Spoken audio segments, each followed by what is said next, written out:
সহজ পদ্ধতিতে তাল নেওয়া দেখে আমি তো পুরাই অবাক। তো আমিও আর দেরি না করে ভাবলাম আমিও একটু ট্রাই করে দেখি যে এটা আসলেই কি বেশি হয়রানি করে নাকি আসলেই সহজ। তো প্রথমেই এই তালগুলোর যে শক্ত অংশটা ওইটা আর এবং তালের খোসাটা আমার আম্মু ছিলে রেখেছিল, যার কারণে আমি আলাদা করে কোনো ভিডিও নিতে পারি নাই। আর এটার আলাদা কোনো প্রসেস নাই, জাস্ট নর্মালি হাত দিয়ে এগুলোকে আমার আম্মু ছিলে নিয়েছিল।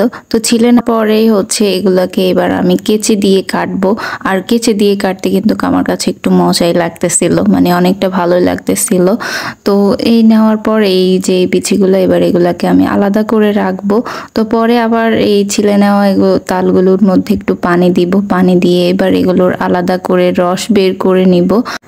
নেট থাকলে খুবই ভালো হয়, কারণ যখন এই রসগুলোকে একটু ঘন করা হয় তখন ওই নেটের মধ্যে এগুলোকে দিয়ে ভালো করে চিপে নিলেই খুব সুন্দর মতো রস বের হয়ে যায়। কিন্তু আমার হাতের কাছে নেট ছিল না, যার কারণে আমি এগুলোকে এইভাবে হাতের মুঠোয় নিয়ে এগুলোকে করতেছিলাম, যার কারণে আমার কাছে একটু কষ্ট হয়েছে, মানে আমার জন্য একটু কষ্ট হয়ে গেছে। বাট নেট থাকলে এটা করতে অনেক সুপার কাজ করে।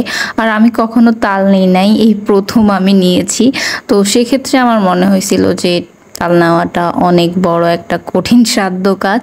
তো আরেকটা কথা বলে রাখি, কেচিটা যখন একটু তালে ভরে যাবে তখন ওইটাকে হচ্ছে পরিষ্কার করে নেবেন, তাহলে ওইটা করতে আর বিরক্ত লাগবে না, না হলে বিরক্ত লাগবে।